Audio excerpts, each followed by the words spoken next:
Ce que vous appelez moi n'a peut-être jamais existé de la façon dont vous l'imaginez. Cette voix qui raconte votre vie dans votre tête, jugeant, comparant, prévoyant, n'est pas vous, mais seulement un bruit passager dans un champ bien plus vaste. Dans le Tao Te Ching, Lao Tse a écrit « Connaître les autres est intelligence, se connaître soi-même est sagesse ». Mais comment se connaître si l'on est hypnotisé par des pensées qui ne s'arrêtent jamais? Qu'est-ce qui est réel, la pensée ou celui qui l'observe en silence? L'esprit se comporte comme un miroir couvert de poussière, reflétant de manière déformée, sans netteté. La question que personne ne pose est « Qui êtes-vous lorsque vous ne pensez pas ?» C'est la fissure par laquelle la lumière entre. Voici Solstice, un espace où la philosophie orientale et la psychologie se rencontrent pour révéler ce qui est caché derrière la surface de la vie quotidienne.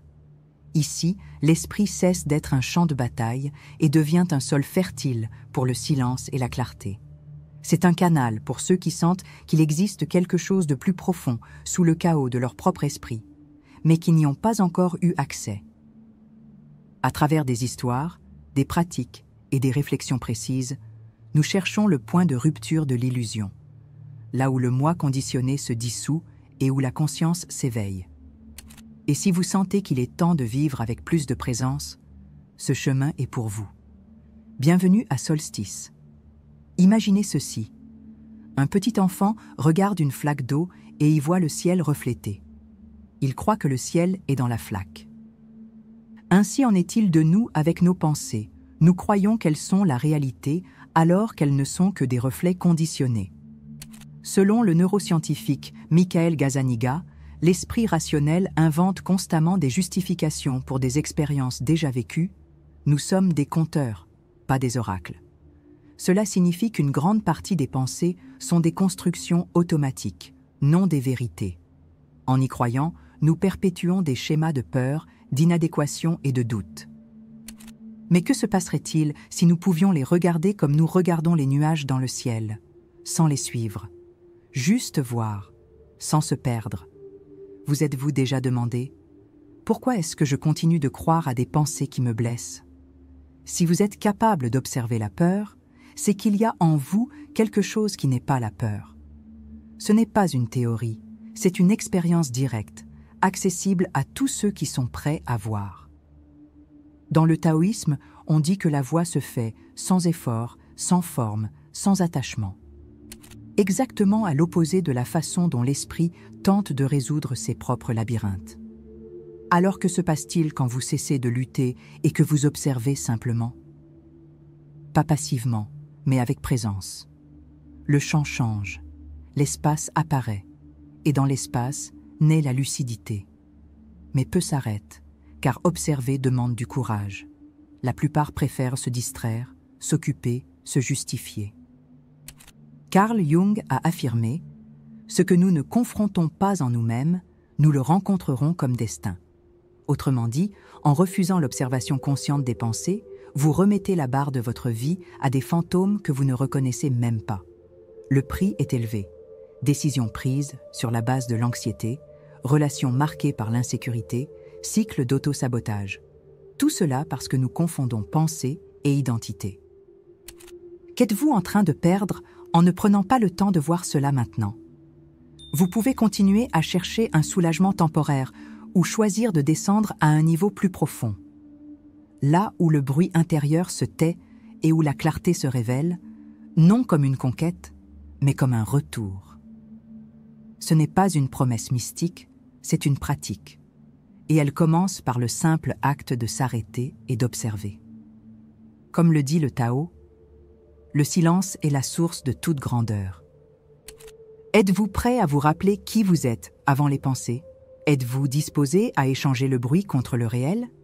Si cela a touché quelque chose en vous, il est peut-être temps de marcher à nos côtés. Inscrivez-vous à Solstice, activez la cloche et laissez un like. Mais pour ne pas oublier de revenir. Car l'esprit tentera de vous ramener à la distraction. Mais maintenant, vous savez. La conscience s'est déjà éveillée, et elle ne se rendort pas. Née en 1951, Virginia Woolf écrivait dans son journal qu'elle sentait son esprit comme une maison envahie par des voix étrangères. Elles ne sont pas toutes miennes, mais toutes crient comme si elles l'étaient. Elle se retirait pour de longues périodes de silence, essayant de comprendre ce qui était pensée authentique et ce qui n'était que bruit hérité. En relisant ces notes, on perçoit une conscience qui observe, mais qui se trouble aussi, parfois capturée par des états émotionnels tels que l'anxiété, le doute et l'auto-annulation. Woolf n'était pas faible, elle était trop lucide pour un monde bruyant. Mais même sa lucidité fut écrasée par l'identification continue aux voix de l'esprit. Le journal devient un document douloureux sur ce qui se passe lorsque l'on confond pensée et identité. La lucidité ne suffit pas si elle est prisonnière de la pensée. Elle décrit un moment précis, marchant dans les jardins de Monk's House, elle sentit surgir une pensée « Tu n'es pas nécessaire ». Ce n'était pas la première fois que cela apparaissait, mais ce jour-là, elle y crut. La scène est simple et dévastatrice. Le ciel était clair, il y avait une odeur de terre mouillée, et pourtant, l'esprit disait « Tu n'es pas nécessaire ». Woolf ne questionna pas cette pensée. Elle l'accueillit simplement comme si c'était une vérité absolue. C'est là le point de tension, quand on cesse d'observer et qu'on commence à obéir. Combien de fois cela vous est-il déjà arrivé? Combien de fois une pensée vous a-t-elle défini pendant des semaines, des mois, des années? Le piège n'est pas la pensée en elle-même, c'est la croyance qu'elle est vous. L'esprit crée des récits parce qu'il a été entraîné à le faire. Il ne gère pas bien le silence, l'intervalle, ce qu'il ne peut pas nommer. Alors il remplit, interprète, déforme. Au moment où nous le croyons sans présence, nous sommes emportés. La pensée « je ne suis pas capable » n'est pas un problème en soi. Elle ne devient destructrice que lorsque vous l'endossez comme identité. Woolf aurait pu reconnaître cette pensée comme un reflet d'épuisement, une ombre passagère. Mais il n'y eut pas d'espace intérieur. Et sans espace, il n'y a pas de choix. Sans choix, il y a soumission. Et la soumission à la pensée est une forme lente de disparition de soi. Ne pas reconnaître l'illusion de l'identité mentale, c'est comme vivre à l'intérieur d'un miroir brisé. Tout paraît fragmenté, coupant, urgent. Des personnes vivent des années sur la base de phrases qu'elles n'ont pas choisi de penser. Je suis anxieux. Je suis un échec. Je suis inadéquat. Ce ne sont pas des vérités, ce sont des répétitions mentales cristallisées. Et plus vous les répétez, plus votre corps y croit, plus votre psyché se courbe. Le système nerveux s'ajuste aux mensonges. Relations, travail, décisions. Tout est filtré par cette lentille. L'esprit gagne en pouvoir et vous vous réduisez à l'état de serviteur. Voilà la conséquence de ne pas observer. Maintenant, imaginez le contraire. Et si vous saviez que chaque pensée n'est qu'une hypothèse, pas un verdict? Et si, lorsqu'apparaît « je suis inadéquat », vous pouviez répondre intérieurement « Ah, voilà la vieille narration de la peur, c'est bon, elle passera ». Ce n'est pas de la positivité superficielle, c'est un entraînement à la présence. L'esprit continuera de créer des pensées. Mais ce qui change tout, c'est qui se trouve au centre, la pensée ou la conscience qui observe. Virginia Woolf aurait peut-être écrit plus, vécu plus, s'il y avait eu quelqu'un, en elle, capable de dire « ce n'est qu'une pensée ». Cette simple phrase peut sauver une vie. Et si vous ne faites pas ce mouvement maintenant, combien de pensées continueront encore à dicter vos décisions, vos amours, vos limites?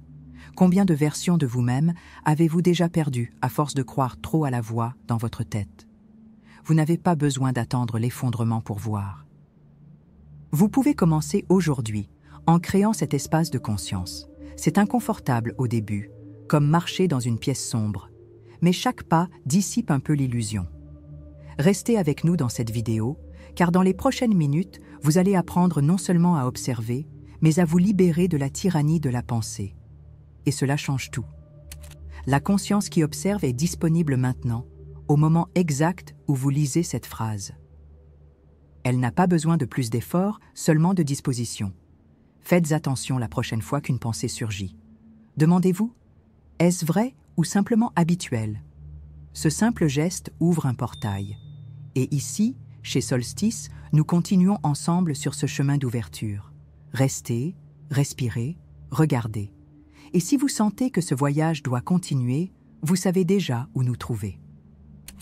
L'erreur la plus courante est d'essayer de faire taire l'esprit par la force. La plupart des gens, lorsqu'ils remarquent des pensées négatives, tentent de les remplacer par des affirmations positives, se distraient avec des stimulations ou les répriment simplement. Mais la pensée réprimée devient une ombre, et l'ombre, comme Carl Jung l'avait déjà averti, ne disparaît pas, elle s'infiltre.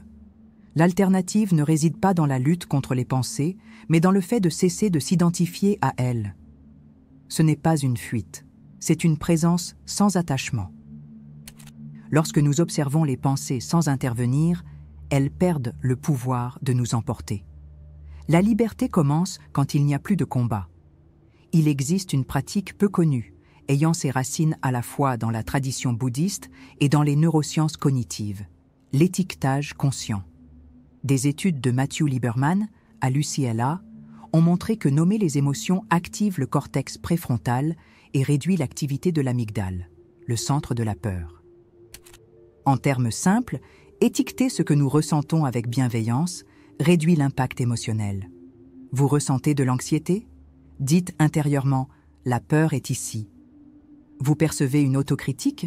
Un jugement est apparu. Puis respirez, simplement respirez. L'esprit adore dramatiser. La conscience se contente de reconnaître et de laisser passer. Cela crée un intervalle. Et dans l'intervalle, il y a un choix. De nombreuses approches conventionnelles entretiennent la confusion. La recherche de dopamine immédiate, réseaux sociaux, achats, nourriture, excès de séries, ne fait qu'engourdir le système. Les thérapies qui se concentrent uniquement sur l'analyse mentale, sans corps ni présence, peuvent cristalliser encore davantage les récits. Même certaines pratiques spirituelles malmenées, comme des visualisations promettant des miracles, finissent par gonfler l'ego spirituel. Le problème n'est pas d'avoir des pensées, mais de croire que la pensée est une sentence. Les alternatives qui évitent le contact direct avec l'esprit sont palliatives. Au lieu de dissoudre le schéma, elles le nourrissent en silence. L'observation consciente, au contraire, vous ramène au point le plus stable de l'existence, la conscience qui témoigne. Elle est silencieuse, constante et stable, comme le lit d'une rivière qui ne bouge pas, même lorsque le courant est agité. Ce lieu intérieur n'élimine pas les pensées, mais les accueille sans être emporté par elles. C'est là que naît la véritable liberté émotionnelle. Et elle ne dépend pas d'un contrôle extérieur, d'un changement de circonstances ou d'une autre personne. C'est un chemin solitaire, oui, mais profondément réparateur. La douleur existe toujours, mais désormais, elle n'est plus ce que vous êtes. Si vous êtes encore là, c'est parce que vous reconnaissez la tension entre ce que vous ressentez et ce que vous souhaitez être. La douleur d'être prisonnier de pensées corrosives. Le désir de vivre avec légèreté, sans avoir à feindre ou à réprimer. Et ce pont se construit dans la pratique quotidienne de l'observation. Vous n'avez pas besoin de savoir méditer pendant des heures, seulement de savoir vous arrêter et voir. Les signes sont partout, l'oppression dans la poitrine, le jugement automatique, l'irritation inexpliquée. Tout cela, ce sont des pensées qui passent. Vous êtes celui qui observe. Si vous n'observez pas, vous continuerez à être conduit par ce dont vous ignorez même l'existence. Reconnaître la pensée comme transitoire, c'est comme retrouver son propre nom après des années à être appelé par un surnom. Vous sentez que quelque chose revient au centre, à l'essentiel. Les réactions perdent de leur force.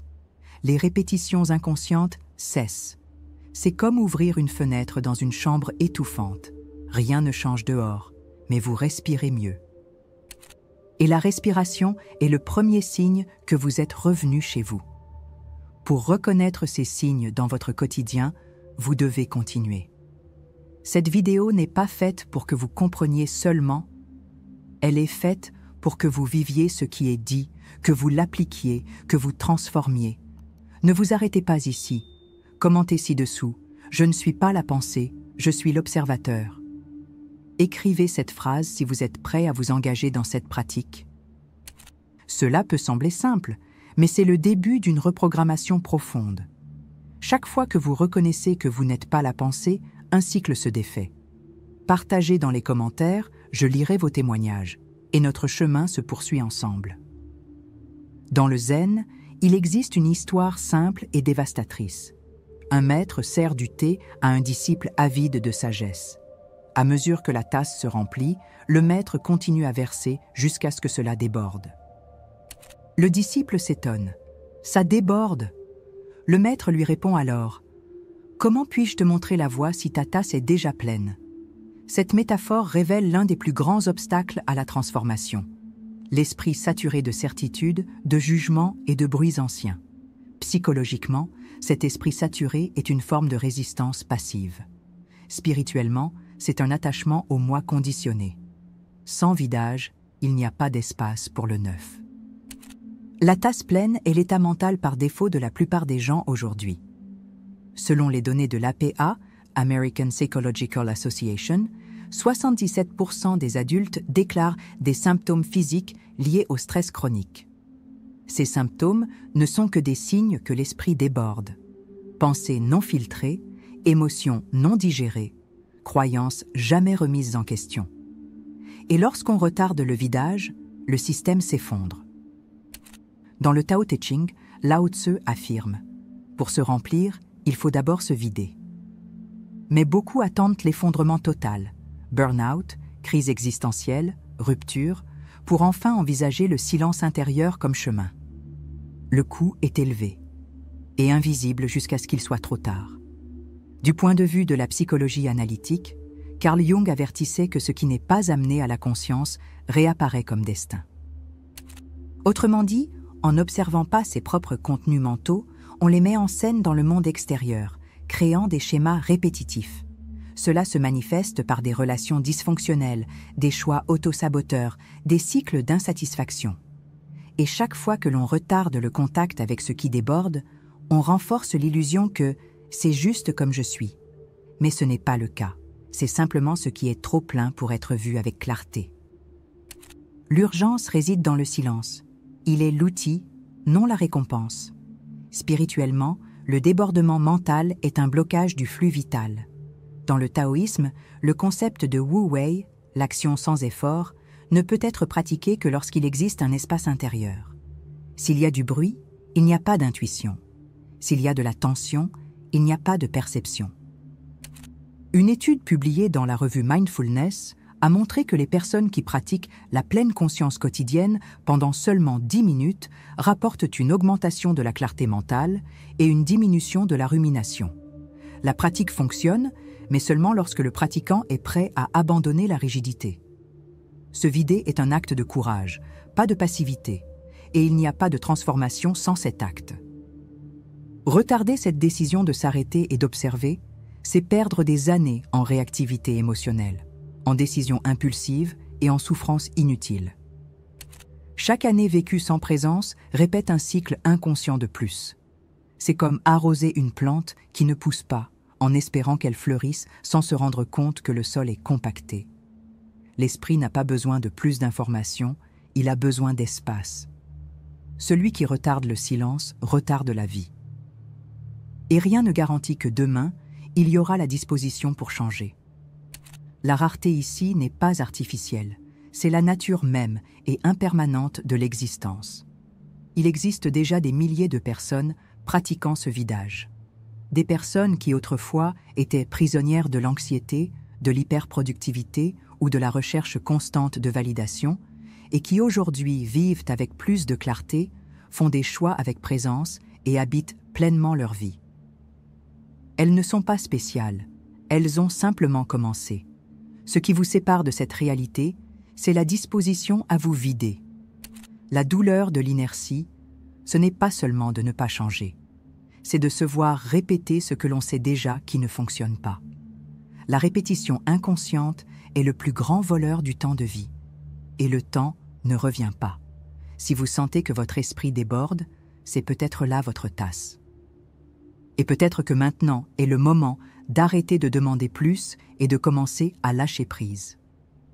Si la feuille tombe et que personne ne regarde, Fait-elle encore partie du mouvement de l'arbre?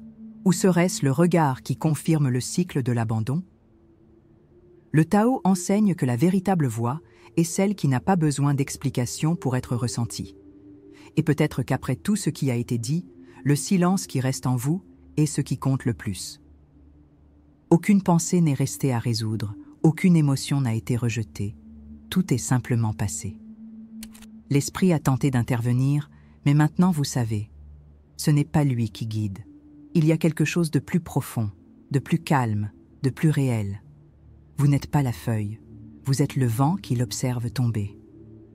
Arriver jusqu'ici n'a pas apporté de réponse, mais a ouvert un espace où les questions peuvent se reposer. La phrase la plus précieuse que vous puissiez emporter est simple. Je suis l'espace où les pensées apparaissent et disparaissent. Cette reconnaissance change la manière dont vous vous réveillez, décidez, écoutez, vous reliez. Et cela ne vient pas de l'effort, mais du lâcher-prise. Rien de nouveau n'a besoin d'être ajouté. L'essentiel était déjà là, attendant votre attention. Dans le zen, on dit que la fleur s'ouvre d'elle-même lorsque le jardinier cesse de la pousser. Le bénéfice ne réside pas dans le contenu absorbé, mais dans la quiétude qui demeure. Celui qui cherche la fin perd le Tao. Celui qui accepte le vide devient canal. C'est la non-conclusion. Rien n'a été fermé, car la conscience n'a pas de frontières. Vous n'êtes pas un problème à résoudre, mais un espace à habiter avec plus de présence. Peut-être que la véritable prise de conscience est qu'il n'y a rien de mauvais en vous, seulement un excès de pensée. Le monde continuera d'être bruyant, les pensées continueront d'apparaître, mais il existe désormais une distance sacrée entre vous et elles. Une rive sûre où la clarté fleurit. Et cette rive est pratique, non théorie. Vous pouvez commenter ci-dessous comment ce voyage a résonné en vous. Il n'est pas nécessaire d'avoir les mots justes. La tentative est déjà un geste de présence. Parfois, simplement nommer le moment comme « quelque chose a changé » suffit. Partager votre expérience peut être ce qu'une autre personne avait besoin d'entendre aujourd'hui. Et en écrivant, vous ancrez aussi ce que vous avez ressenti.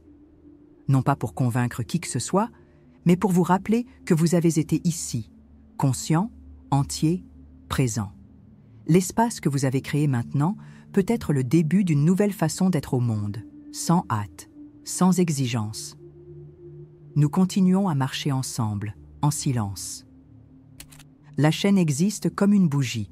Elle est allumée, mais n'éclaire personne de force. Chaque vidéo est une invitation, non un ordre. Si quelque chose en vous a reconnu ce chemin, il se peut que vous ayez déjà commencé à le parcourir. La respiration, la pause, la présence, voilà les signes. Que ce contenu ne s'achève pas ici, mais qu'il résonne dans les petits choix, dans les instants oubliés, dans les gestes subtils. Le monde intérieur change avant l'extérieur. Et vous l'avez vu se produire. L'esprit peut recommencer à s'agiter.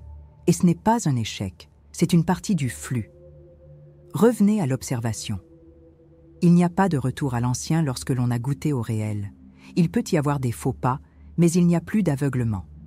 La conscience, une fois éveillée, reste vigilante même dans l'ombre.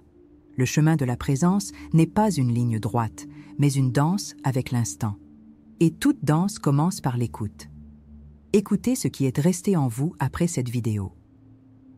Peut-être que la réponse se trouve dans ce que vous n'avez pas encore nommé.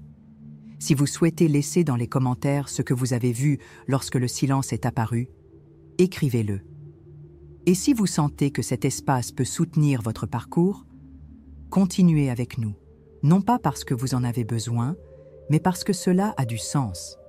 Solstice est là pour lorsque le bruit est trop fort et que l'âme demande moins de réponses et plus de vérité. Que vous marchiez léger. Que vous vous souveniez, observer, c'est la liberté.